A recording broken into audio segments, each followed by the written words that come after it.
Hello दोस्तों, राधे राधे, नमस्कार, सत श्री अकाल। कैसे हैं आप सभी लोग। उम्मीद करता हूं आप सब बहुत अच्छे होंगे, बहुत बेहतरीन होंगे और अपने एग्ज़ाम के लिए बहुत ही ज़्यादा एकदम प्रिपेयर होंगे और एग्ज़ाम की तैयारी आपकी अच्छी से चल रही होगी। दोस्तों, इस बीच में बच्चों को ये टेंशन रहता है कि अप्लाइड फिजिक्स फर्स्ट में पेपर कैसा आता है, जो हमारा बैक ईयर पेपर होता है वो कैसा आता है, उसमें क्या कौन कौन से इंपॉर्टेंट टॉपिक्स होते हैं, उनको कैसे पढ़ना है, डिस्कस करना है, उस बारे में हम इस वीडियो में बात करने वाले हैं। तो दोस्तों, बिना देरी की वीडियो को स्टार्ट करते हैं और आपको दिखाते हैं जो हमारा जो न्यू सिलेबस है उसके अकॉर्डिंग जो होता है हमारा बैक पेपर जो आता है वो कैसा आता है, या फिर मान के चलिए कि मतलब उसका जो न्यू सिलेबस है, न्यू अपडेटेड पैटर्न है, उसके हिसाब से हमारा पेपर कैसा आता है।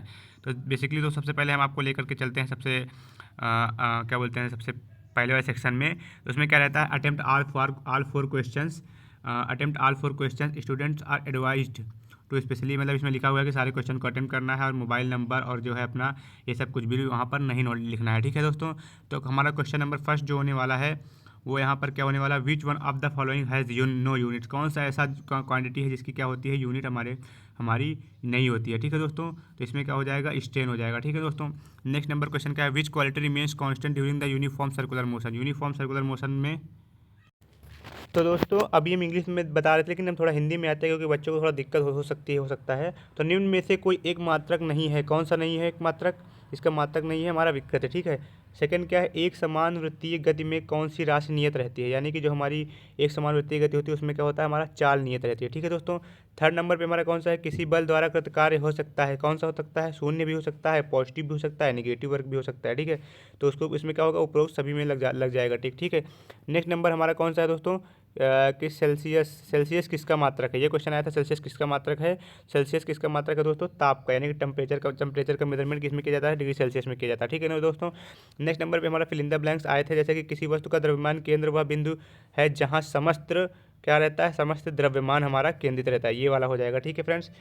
तो समस्त द्रव्यमान जहाँ पर हमारा केंद्रित रहता है ये वाला हो जाएगा। ठीक है। उसके बाद में हमारा जो है 6 नंबर क्वेश्चन है, द्रव में सांद्रता का कारण द्रव के अणुओं के मध्य लगने वाला कौन सा बल होता है, हमारा संसंजन, यानी कि कोहेसिव फोर्स या फिर कोहेशन जो होता है वो हमारा क्या होता है, द्रव में के बीच में श्यानता का कारण बनता है। ठीक है। नेक्स्ट क्या है, पृथ्वी तल पर गुरुत्वीय त्वरण अधिकतम है, कहाँ पर अधिकतम है, तो ध्रुवों पर, यानी कि जो हमारा पोलर रीजन होता है वहाँ पर क्या होता है, हमारा जो हमारा ग्रेविटेशनल एक्सेलरेशन होता है वो मैक्सिमम होता है। ठीक है। द्रवों के लिए यंग प्रत्यास्थता गुणांक, यानी कि यंग प्रत्यास्थता गुणांक जो है कि द्रव्यों के लिए कितना होना है, यहाँ पर शून्य होगा। ठीक है दोस्तों। नेक्स्ट नंबर क्वेश्चन हमारा है, वैज्ञानिक का नाम लिखो जिसने पहली बार प्रायोगिक रूप से वायुमंडलीय दाब मापा था।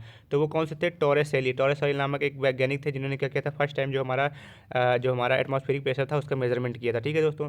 नेक्स्ट नंबर क्वेश्चन है हमारा, कौन कौन अधिक समग्राही है, कौन एक अधिक समग्राही है, पारा तापमापी या गैस तापमापी या ध्रुवीय तापमापी। तो दोस्तों इसमें क्या हो जाएगा, गैस, जो हमारा गैस का टेम्परेचर मेजरमेंट वाला जो डिवाइस है वो ज़्यादा समग्राही है। ठीक है। तो इसमें गैस वाले में टिक लगा देंगे। ठीक। उसके बाद में किस घटना से जल पौधों की जड़ से पत्तियों तक चढ़ता है, तो क्या होता है, हो जाएगा दोस्तों ट्रांसपीरेशन जो प्रोसेस होता है हमारा, यानी कि वाष्पोत्सर्जन जो प्रक्रिया होती है उसके कारण क्या होता है, जल जो है जड़ पौधों की जड़ से पत्तियों तक चढ़ जाता है। ठीक। किसी क्रिया और प्रतिक्रिया बल बराबर और विपरीत होते हैं, वे एक दूसरे के निष्प्रभावी नहीं कर सकते, क्यों। तो दोस्तों ये आप सभी के क्वेश्चन थे जो बिल्कुल अब हमारे कितने मार्क्स में थे, 10 × 1, यानी कि एक एक नंबर के क्वेश्चन थे, इनको आराम से अच्छे से आपको लिख लेना है। ठीक है। आई थिंक सो आप 10 में से 8 या 9 तो अटेम्प्ट कर ही सकते थे। ठीक है दोस्तों। और इसमें देख लीजिए कितने हमारे 10 11 12 में से आपको केवल 10 ही क्वेश्चन करने थे। ठीक है। नेक्स्ट नंबर हमारा क्या है, किन्हीं 5 प्रश्नों के उत्तर दीजिए। अब 5 प्रश्नों के उत्तर देने से कि हमारा ये हो गया, ये तो बहुत ईजी है भाई। पॉइंट हटाओगे कितने जीरो लगेंगे, 1 2 3 4 5 6 7 8 9। तो यह क्या क्या हो जाएगा, इसको कैसे लिखेंगे, इसमें क्या हो जाएगा, 10⁻⁻9 पावर लग जाएगा। ठीक है। इस तरह इसमें इसमें लिख सकते हैं। तो इसको 10 की घात में व्यक्त करना है, आराम से हो जाएगा। ठीक। सदिश के स्केलर गुणनफल का एक उदाहरण दीजिए, इसका मात्रक भी लिखिए। तो जो हमारे जो स्केलर क्वांटिटीज होती है उनका एक उदाहरण दीजिए, यानी कि स्केलर प्रोडक्ट जो होता है उसका एक उदाहरण दीजिए और उसका एक एग्जाम्पल लिखना है, आराम से कर लेंगे आप लोग। ठीक। गुरुत्व तथा गुरुत्वाकर्षण को परिभाषित कीजिए, जो हमारा गुरुत्व होता है और गुरुत्वाकर्षण जो होता है उसको क्या करना है, उसको डिफाइन करना है, उसकी डिफिनेशन बतानी है। ठीक है। बल द्वारा किया गया कार्य से आप क्या समझते हैं, वे तथ्य बताइए जिन पर बल द्वारा किया गया कार्य निर्भर करता है, यानी कि जो है फोर्स के द्वारा किया गया वर्क जो क्या होता है उससे क्या समझते हैं, और वो फैक्ट बताइए जिसके द्वारा क्या होता है, बल द्वारा किया कार्य निर्भर करता है। ठीक। ये क्वेश्चन आपको हो गया। पृथ्वी पर अपने अक्ष के परितः चक्रण गति के लिए कोणीय वेग कितना होता है। ठीक। ये वाला क्वेश्चन आप कर लेंगे। स्पर्श कोण किसे कहते हैं और क्या होता है, शुद्ध जल और चांदी के मध्य स्पर्श कोण का मान लिखिए। ठीक, आप लोगों ने पढ़ा होगा, आराम से किया होगा। ठीक, किसी द्रव में कितने प्रकार के ऊष्मीय प्रसार ले भैया, ऊष्मीय प्रसार कितने प्रकार के होते हैं, ये क्वेश्चन आ गया। तो आई थिंक सो इसमें भी आप मान लीजिए बहुत ज़्यादा नहीं कर पाएंगे, तो आप कितने ये वाला क्वेश्चन आसानी से कर सकते हैं, ये वाला आसानी से कर सकते हैं, और ये थर्ड नंबर, यानी कि 3 क्वेश्चन तो आप बिल्कुल आसानी से कर सकते हैं। ठीक है, यहाँ पर तो 5 में से 3 मान लो आपने कर लिया। ठीक, उसके बाद में नेक्स्ट बढ़ते हैं। तो बाकी ये सब आप पढ़ के जाएंगे तो आप अच्छे से क्वेश्चन को अटेम्प्ट करोगे। नहीं, 8 प्रश्नों का उत्तर देना है यहाँ पर, और 2.5 नंबर का एक क्वेश्चन होने वाला है। ठीक है, द्रव्यमान और भार में विभेद कीजिए, यानी कि व्हाट इज मास और क्या होता है वेट। मास और वेट में डिफरेंस करना है। W = mg होता है, और मास क्या होता है, density mass density = mass upon volume. तो क्या हो जाएगा, V × ρ क्या हो जाएगा, मास हो जाएगा हमारा। ठीक, कोणीय वेग को परिभाषित कीजिए तथा इसके रेखीय वेग से संबंध लिखिए, यानी कि जो हमारा कोणीय वेग होता है, एंगुलर वेलोसिटी होती है, उसको परिभाषित करना है, और इसका एंगुलर वेलोसिटी और क्या होता है, लीनियर वेलोसिटी जो होता है, इसमें आपको इसमें का क्या रिलेशन डिफाइन करना है। ठीक है दोस्तों, V = r = r अल्फा वाला है। ठीक, घर्षण को परिभाषित कीजिए, इसका SI मात्रक लिखिए, विभिन्न विधियों को लिखिए जिनके द्वारा सतहों के मध्य घर्षण को कम किया जा सके।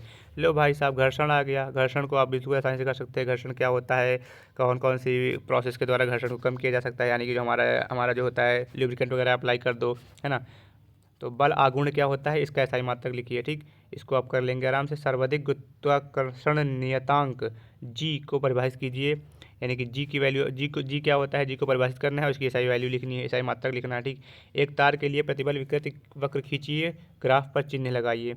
ये सभी आप बिल्कुल पढ़ के जाएंगे, क्योंकि आपका प्रीवियस ईयर पेपर है ना, तो इसके क्वेश्चंस भी आप अच्छे से याद करके जाएंगे, क्योंकि भाई हो सकता है मैक्सिमम क्वेश्चन जो होते हैं हमने प्रीवियस ईयर से आते हुए देखे हैं, और कभी कभी तो ऐसा होता है जो हमारे 4-5-6 साल पहले के जो हमारे क्वेश्चंस होते हैं उनको क्या करते हैं, उन्हीं का पूरा सेट ही उठा करके बिल्कुल दे देते हैं। ठीक है, तो बिल्कुल आप ये सब क्वेश्चन तो बिल्कुल अच्छे से पढ़ के जाइएगा।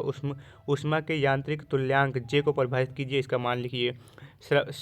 श्यान द्रव्यों के लिए स्टोक्स का सूत्र लिखिए। स्टोक्स लॉ आ गया आपका, स्टोक्स के लॉ के बारे में भी डिफाइन करेंगे।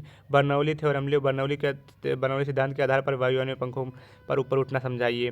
ठीक, ऊष्मा चालकता गुणांक का व्यंजक लिखिए, इसके व्यंजक द्वारा इसका मात्रक विमीय सूत्र ज्ञात कीजिए। ठीक है, तो हो गया नहीं। ठीक, उसके बाद में क्या है यहाँ पर, किन्हीं 4 प्रश्नों के उत्तर दीजिए। यदि दोलन करते लोलक की लंबाई, ले भैया आ गया ये वाला क्वेश्चन, तो बिल्कुल ही आपको करना ही करना है भाई। जो परसेंटेज एरर से आया है आपका, जी में परसेंटेज एरर फाइंड करनी है, तो ΔL/L करके फाइंड कर लेंगे। ठीक है, गुरुत्वाकर्षण का सर्वाधिक नियम बताइए। M = GRE² को स्थापित कीजिए। जैसे होता है ना, M = GME/RE², तो वैसे ही वाला है ये रिलेशनशिप, इसको आपको डिफाइन करना है, आराम से डिफाइन कर सकते हैं आप। यांत्रिक ऊर्जा संरक्षण का नियम लिखिए, यानी कि मैकेनिकल एनर्जी कंजर्वेशन का नियम जो होता है उसको लिखना है, और दिखाइए कि स्वतंत्रतापूर्वक गिरती हुई वस्तु का नियम को संतुष्ट करती है। फ्रीली फॉलिंग बॉडी वाला है ना ये, फ्रीली फॉलिंग बॉडी वाला, तो आपको टीचर ने आपको पढ़ाया होगा तो बताया होगा कि फ्रीली फॉलिंग बॉडी वाला है जो डेरिवेशन होता है हमारा कितना इंपॉर्टेंट होता है। ठीक, कोणीय संवेग को समझाइए, यानी कि एंगुलर वेलोसिटी को समझाइए।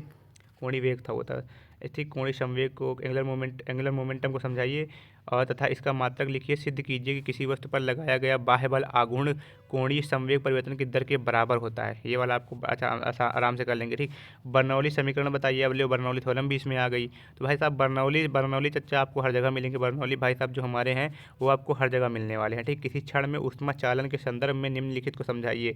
परिवर्तनीय अवस्था हो गई, स्थायी अवस्था हो गई, स्टेशनरी स्टेट हो गई, समतापीय पृष्ठ हो गया।